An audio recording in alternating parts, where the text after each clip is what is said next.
Thank you, everyone. Please have a seat.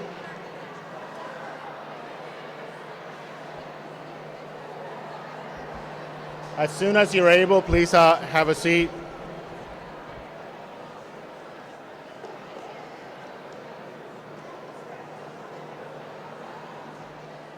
Thank you.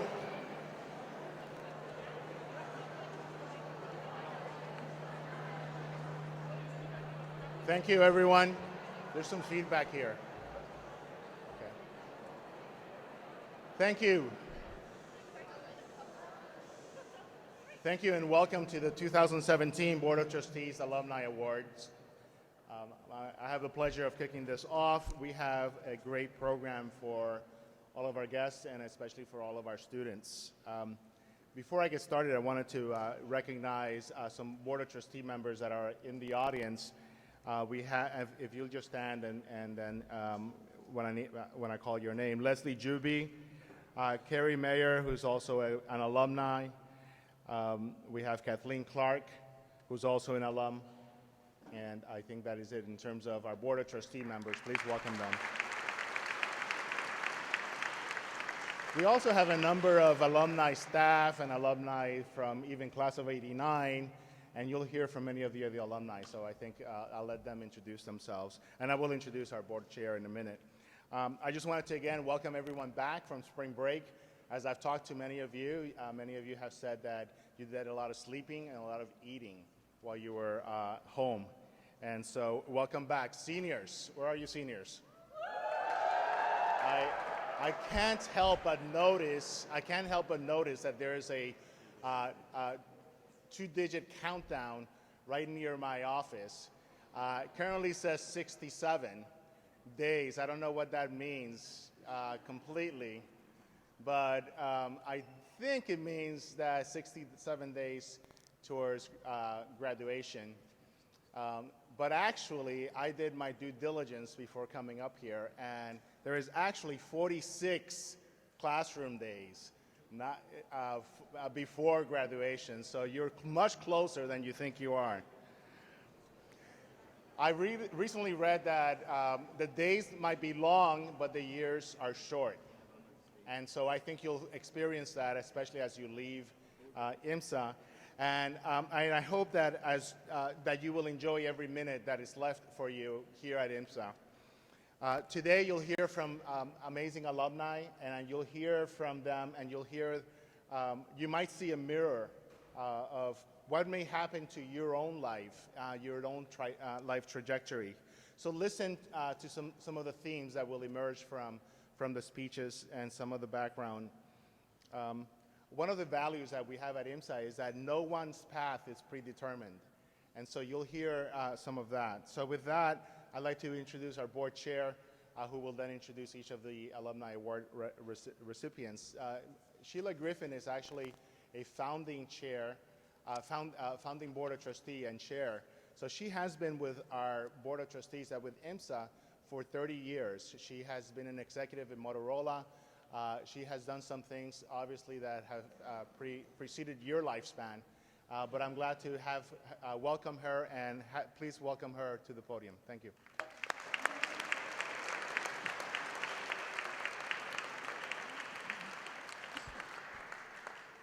Thank you, Dr. Torres, and again, I'd like to thank all of the guests and fellow board members and family members and the students and staff. On behalf of the IMSA Board of Trustees, I am honored to be a part of this remarkable institution's leadership and family since our founding 30 years ago. This is a day each year that I look forward to with great anticipation, to have the opportunity to hear from our alumni as they share their professional stories with us, and we recognize their accomplishments in the pursuit of excellence. The Alumni Awards were established 11 years ago by the Board of Trustees. They are the highest honor the board has the opportunity to bestow on IMSA alumni. These awards recognize the accomplishments and contributions of alumni to their chosen field of professional endeavor, to IMSA, to Illinois, to the nation, and the world.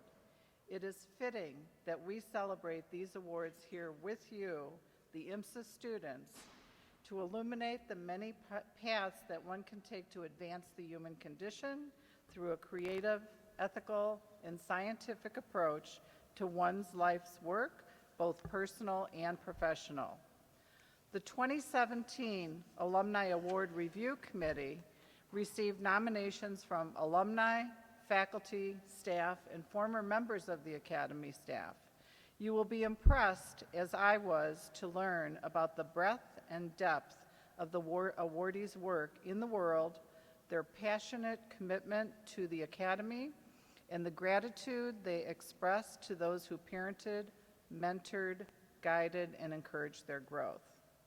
It is now my privilege to present the IMSA Alumni Trailblazer Award. The Trailblazer Award is bestowed only when merited. This award is presented to a nominee who personifies the IMSA philosophy statement that there will be alumni who create new intellectual worlds, cure a dreaded human ailment, or in some way significantly influence life on our planet. The outstanding achievements of Trailblazers will have earned national or international prominence for a groundbreaking or sweeping initiative that has redefined and improved the way significant numbers of citizens live, learn, and work. I am delighted to present the 2017 IMSA Alumni Trailblazer Award to Ms. Claudia M. Flores, JD, Class of 1993.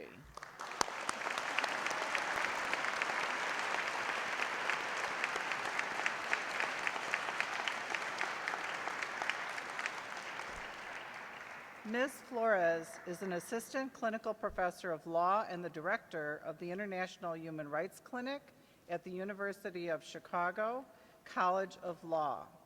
Her work is focused on the promotion of social and economic justice in the nation and around the world.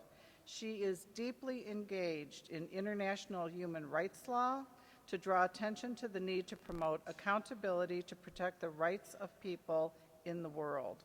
Ms. Flores is a member of the bar in both Illinois and New York. Her resume includes work as a legal advisor to the United Nations in Zimbabwe and East Timor, where she has advised governments on constitutional reforms to protect human rights and civil liberties, as advisor to the Zimbabwe government on women's rights provisions in the nation's new constitution, resulting in a model for women's rights in the region. Through her work directing the International Human Rights Clinic at the University of Chicago, she and her students have developed best practices for domestic violence support in Pakistan, analyzed the use of lethal force by police officers in the United States, and helped establish restitution programs in Myanmar for displaced refugees.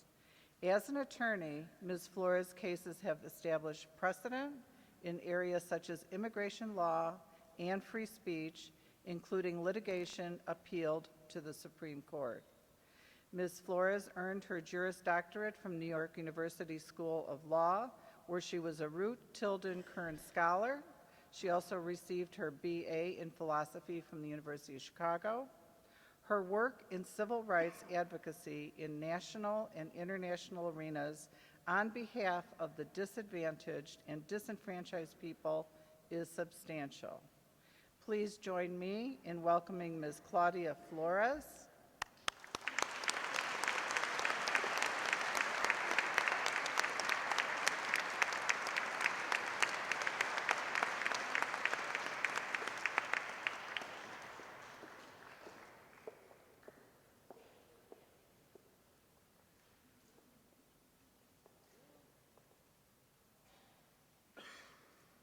Congratulations, Ms. Claudia Flores, on this award.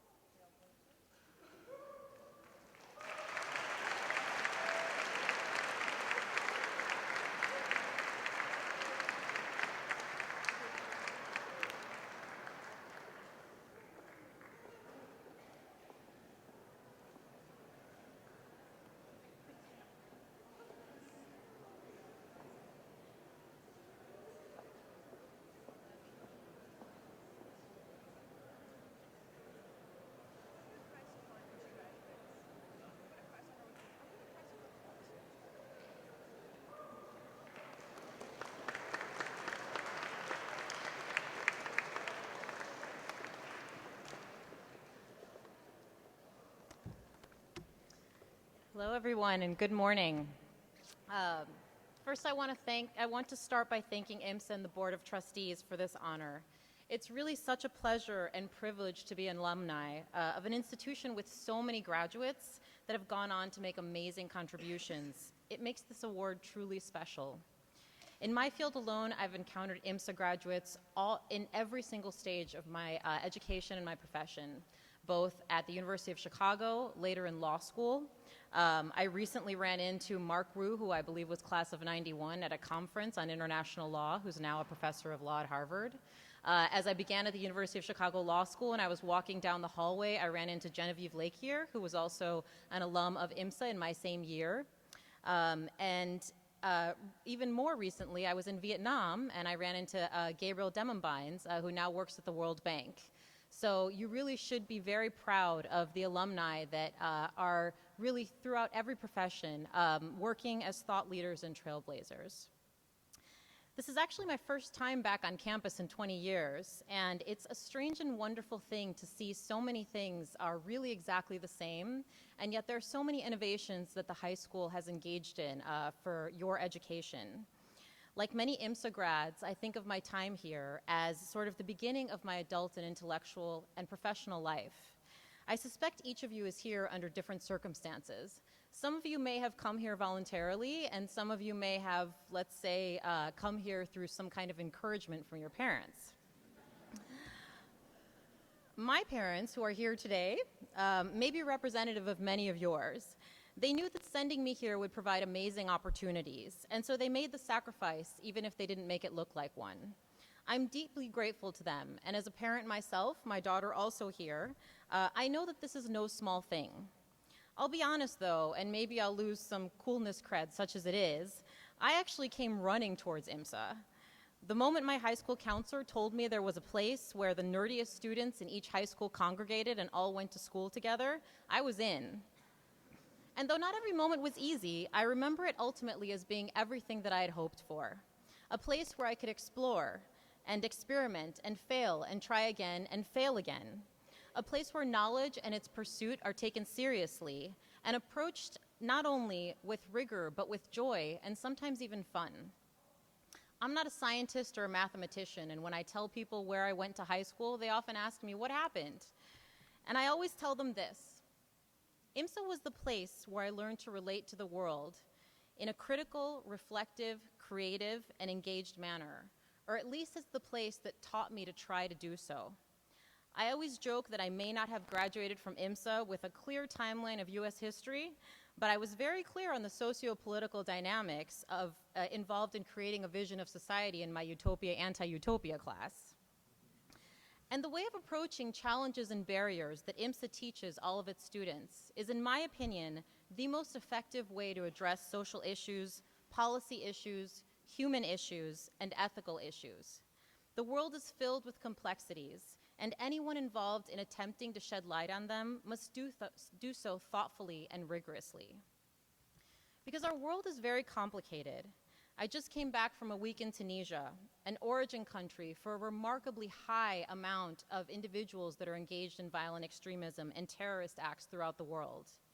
And I sat through conversations with activists, government, civil society, and parents who are trying to figure out what is happening with their youth. Some of them are disappearing from small towns 20 at a time to join terrorist organizations. And the community is trying to figure out what has happened, and there are so many theories about the loss of family structure, the lack of economic opportunities, an existential crisis for the youth, or the loss of the concept of citizenship.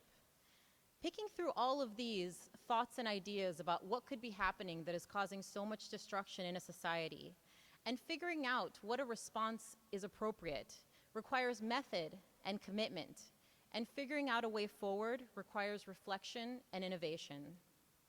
Failure to do so can actually be harmful, and it can be dangerous. Ignorance and tunnel vision are not innocuous. They make things significantly worse. The students here today are entering the professional world at what I think is a really interesting time. At a time when arguably we are facing the most basic questions in this country. Are we a community of acceptance, diversity, difference? Are we one that pursues knowledge and inquiry or shies away from it and defunds it?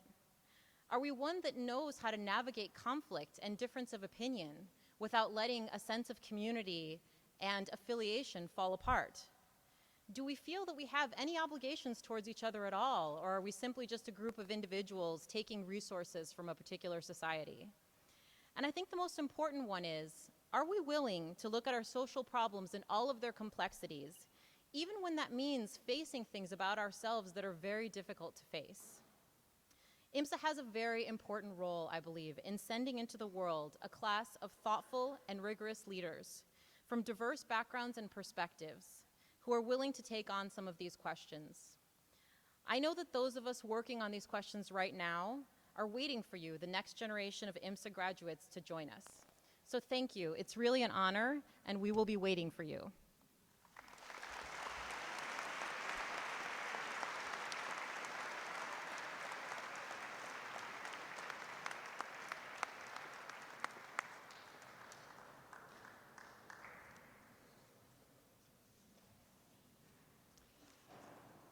I am equally delighted to present the 2017 IMSA Alumni Titan Award to Ms. Jessica Droste, Yagan, class of 1995.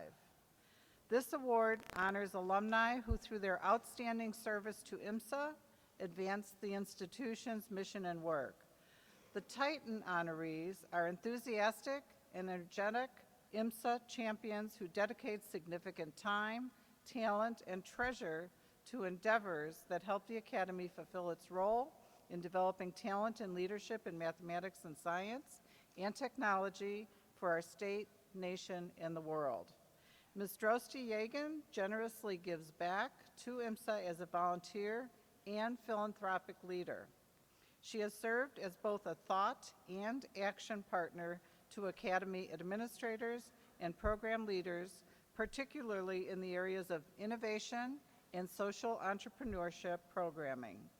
She is an advisor who actively participates in building opportunities for students to apply their passion to creating impact, including as an early champion for the talent program and the social impact launchpad at Into, where this year Team VR, led by senior Addison Herr, is using virtual reality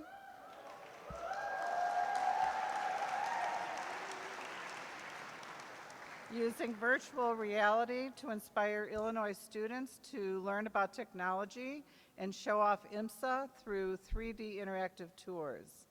She was also the chair of Dr. Torres' Presidential Committee for Social Entrepreneurship, providing a foundation for IMSA's current Grand Challenges work.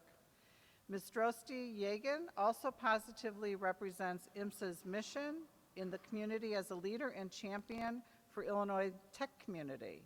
Her work as a partner and CEO of Impact Engine, a venture fund that invests financial and human capital in early-stage, for-profit technology businesses to improve education, health, economic empowerment, and resource efficiency, very much embodies how technology can positively impact society.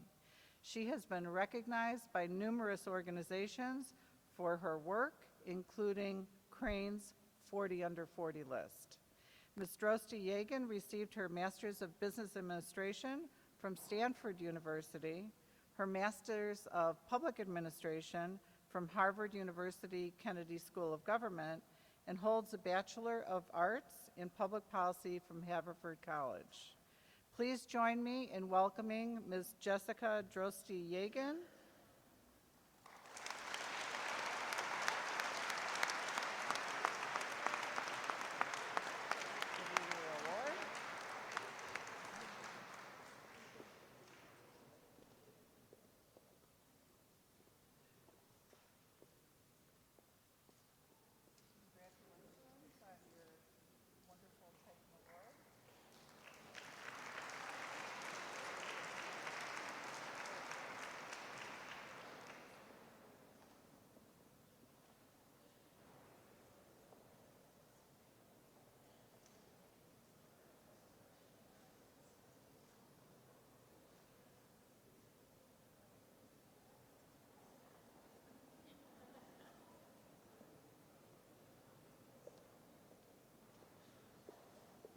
Good morning again. Thank you so much, Sheila and the entire Board of Trustees, for this great honor. IMSA is incredibly important to me. It changed my life. I say that all the time when people ask me what it was, why I went there, what I thought of it. I became a stronger and smarter person by coming here. I met some of my best friends, including my now husband.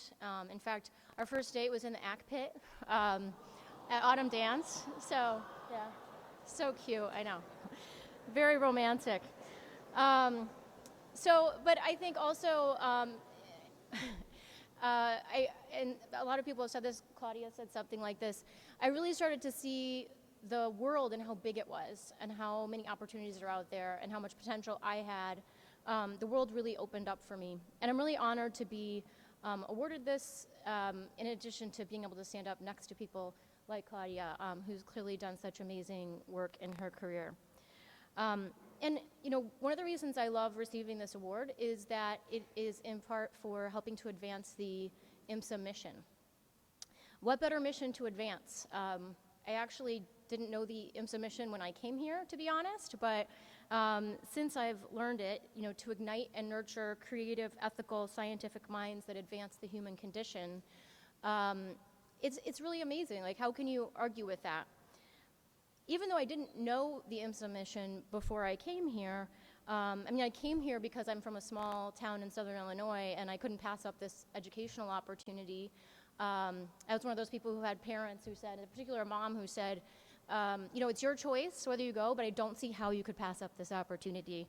But she was right, of course, and I felt while I was here in the spirit of IMSA, how the mission comes to life, and it turned out to be a really great fit for me as someone who's really always wanted to make a difference in the world.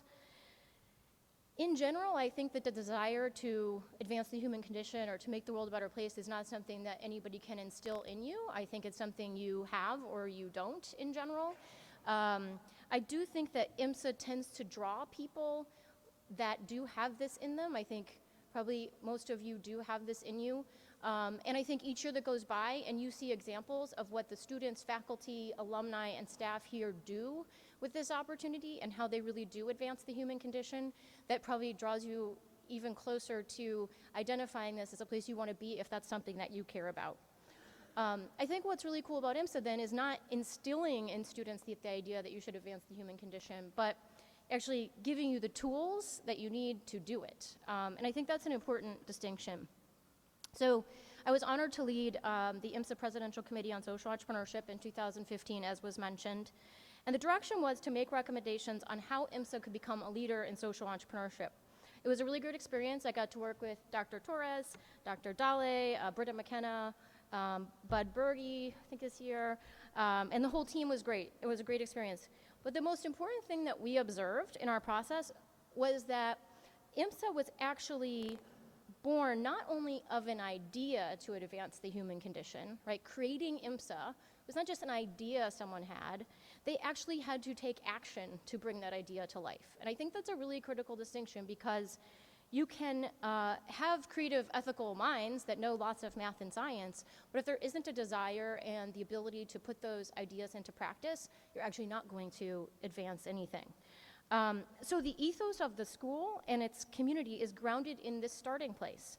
The combination of finding ways to make the world better and then taking action to bring those to life is the essence of social entrepreneurship.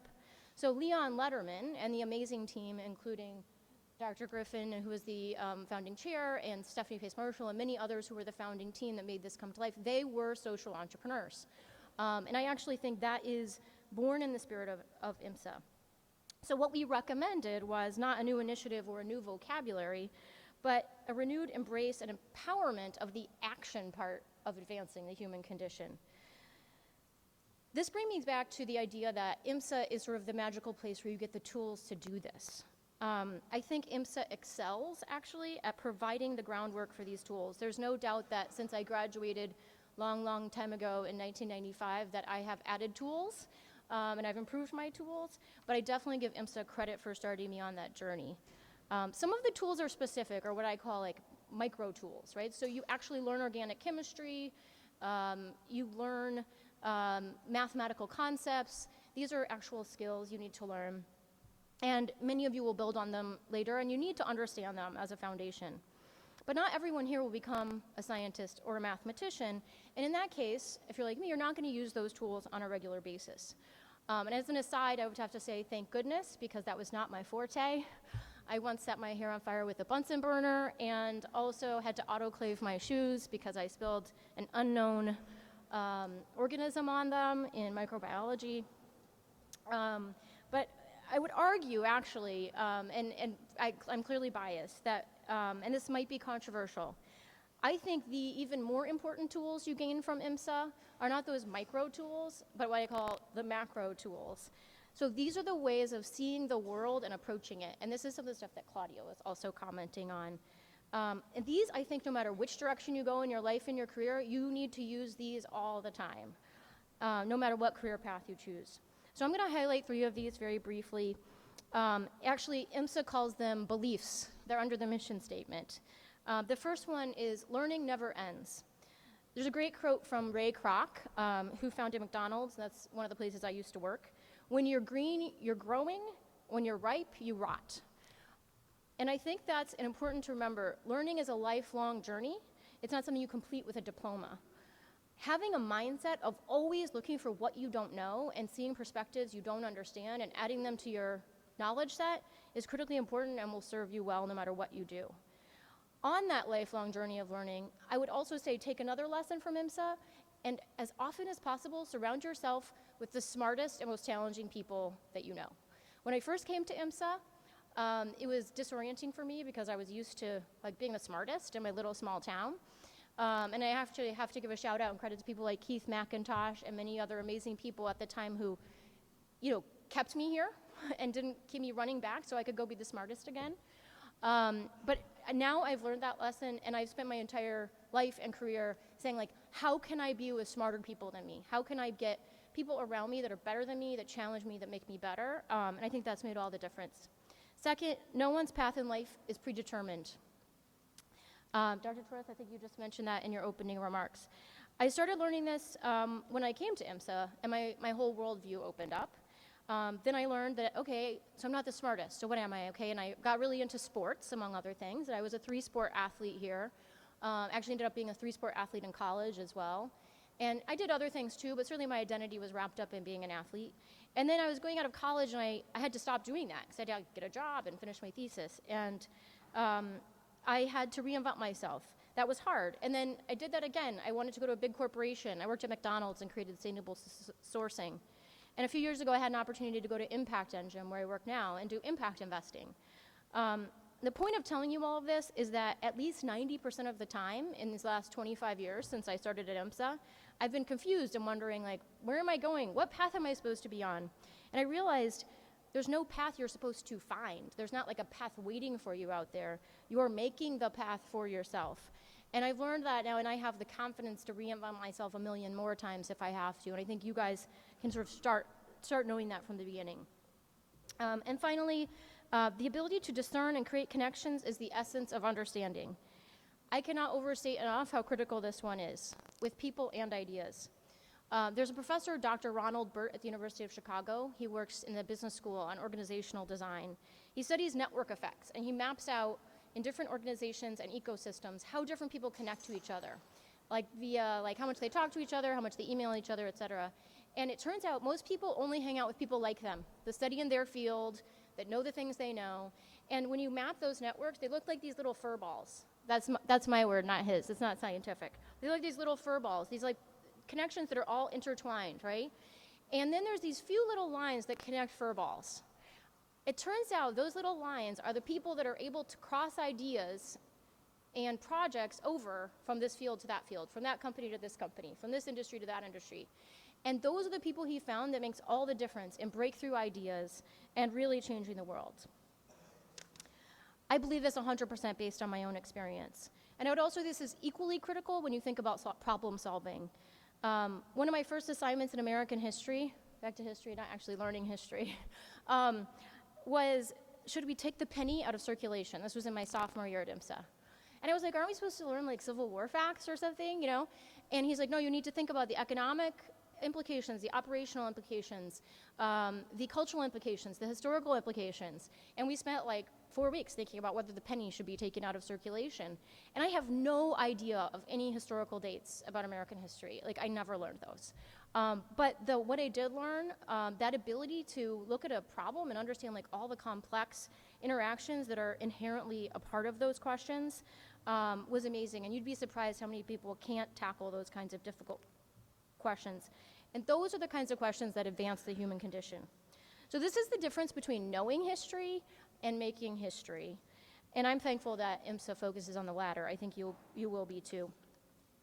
In conclusion, I would say that each of you has not only an opportunity, but I would say an obligation by virtue of being given one of these spots in this small class, or these small classes at IMSA. They're coveted.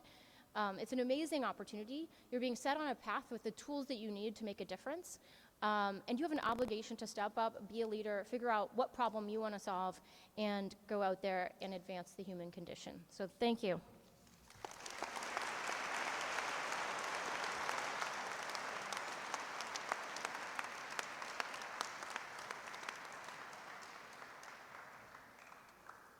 Again, congratulations. Fantastic.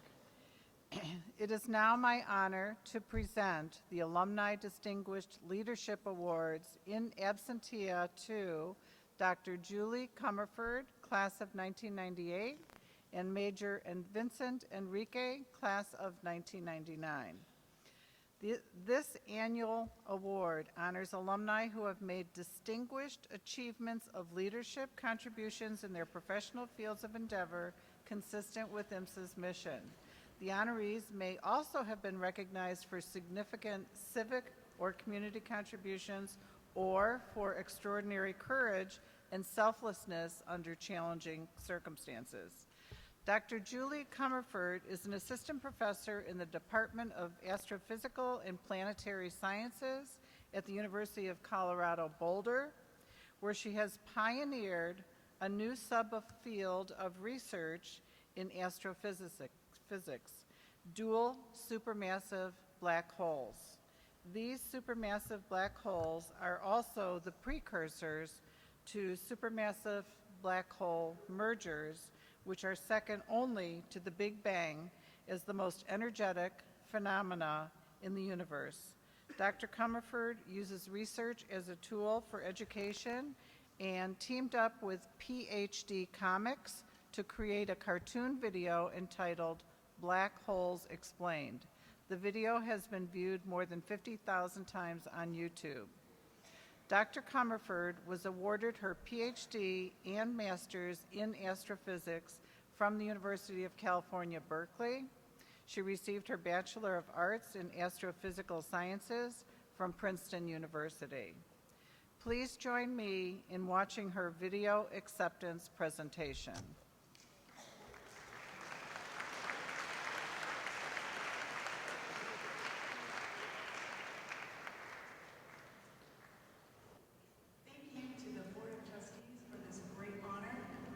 Congratulations to Claudia, Jessica, and Vincent on their awards.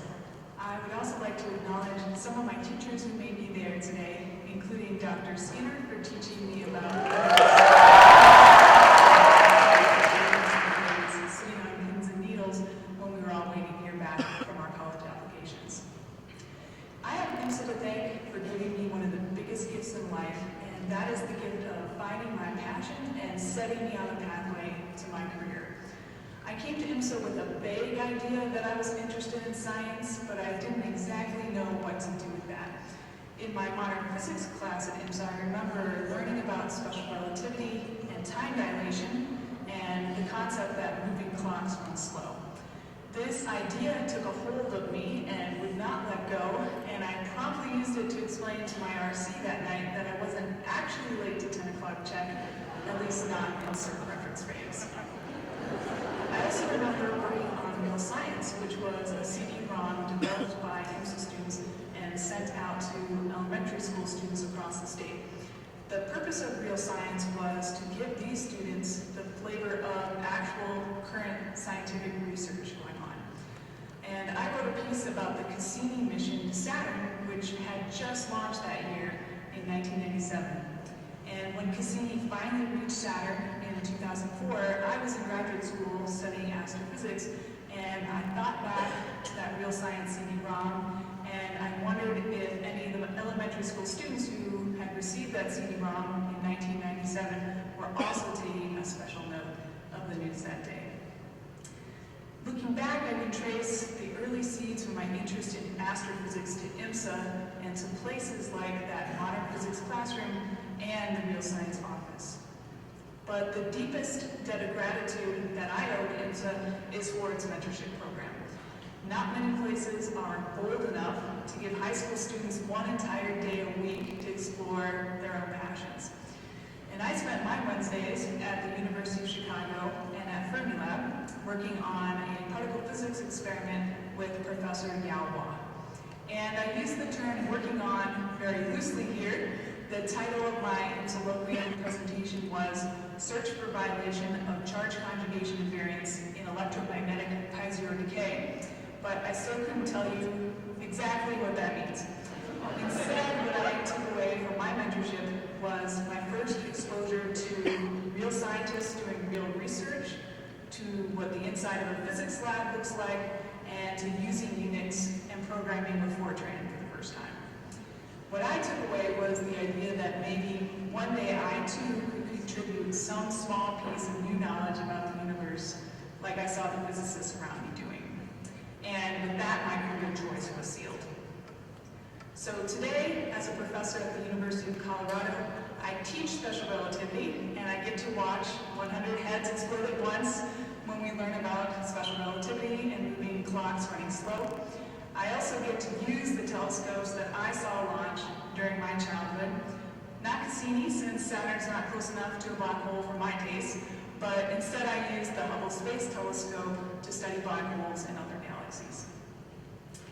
Because IMSA gave me the structure to first learn the fundamentals about the universe, and then the freedom to follow my own interests, I can now discover new things about how black holes merge during galaxy collisions and about how black holes consume gas around them.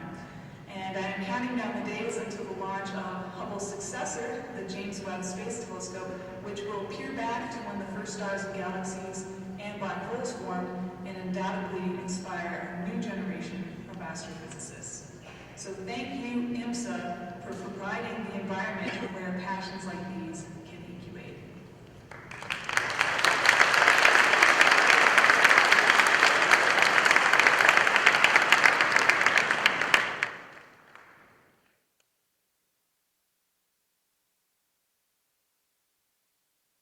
Is it on? Major Vincent Enriquez, our other 2017 recipient of the Alumni Distinguished Leadership Award, is an Army Ranger and Special Forces Green Beret. He served as a member of Operation Enduring Freedom with deployments in Afghanistan and the PACCOM theater. Some of Major Enriquez's military awards and decorations include the Bronze Star with Oak Leaf Cluster, the Meritorious Service Medal with 2 oak leaf clusters, the Army Commendation Medal, the Combat Action Badge, the Parachutist Badge, the Assault Badge, and Special Forces tab. His foreign awards include the German Armed Forces Proficiency Badge and the Australian, Korean, and Thai Airborne Wings. Following his assignments in Europe, he attended the Special Forces Qualification Course. Major Enriquez's first assignment as a Special Forces officer was as the commander of Special Forces Operational Detachment in Okinawa, Japan. Major Enriquez graduated from the United States Military Academy with a commission as an engineer officer. In 2013, he was selected as an Army Downing Scholar and completed a Master in Public Administration at the Harvard Kennedy School of Government and a Master of International Relations at the Fletcher School of Law and Diplomacy. Major Enriquez is currently deployed forward in Kuwait, supporting operations to counter the threat of Islamic State of Iraq and Asham. Please join me in watching his video acceptance presentation.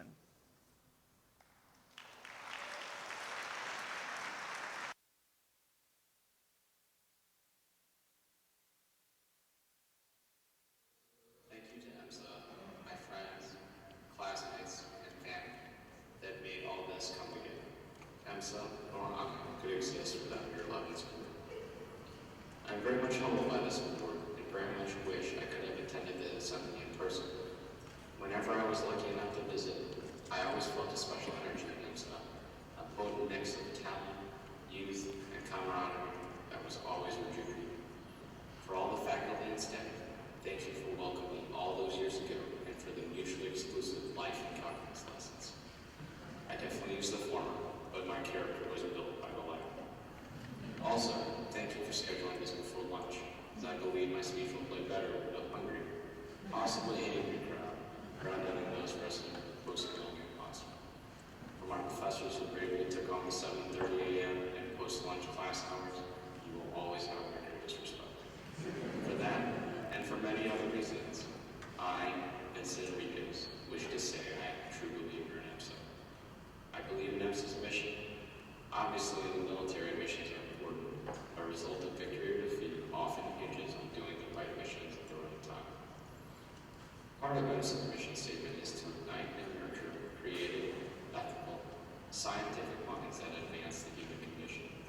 It is a bold and righteous mission, and frankly, we need all of you to take part in it.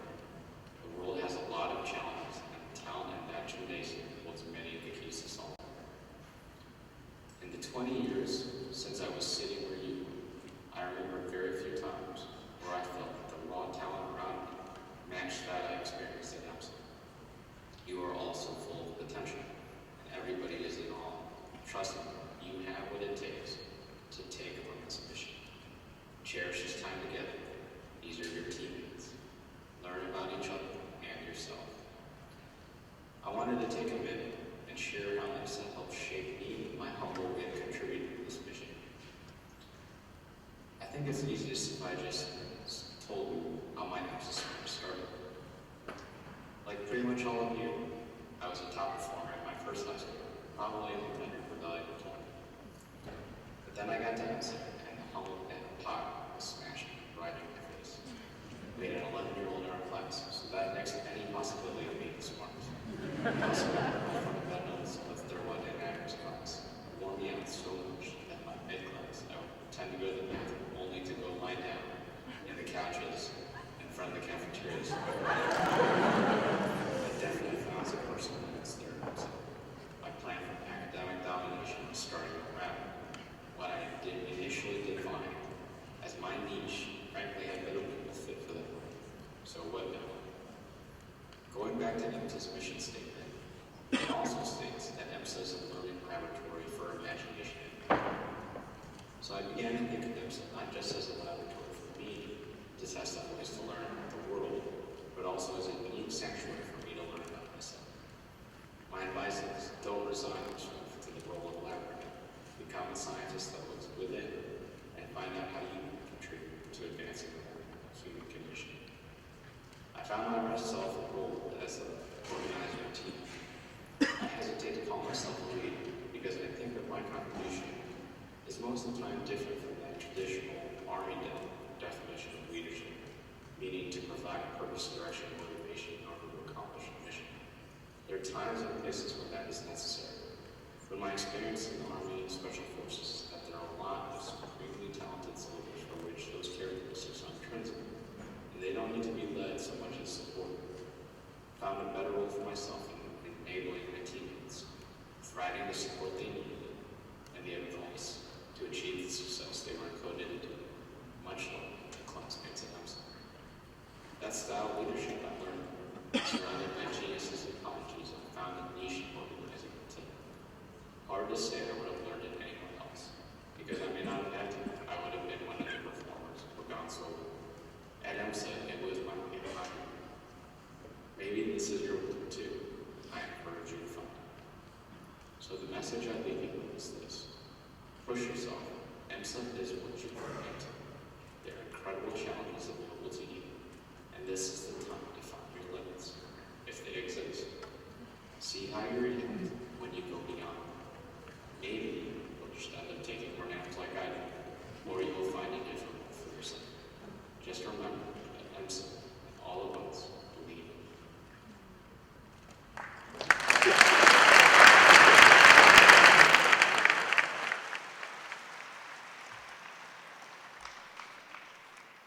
I just want to close out by thanking the alums who have joined us today in person to receive their award, as well as the two who were unable to make it and joined us virtually.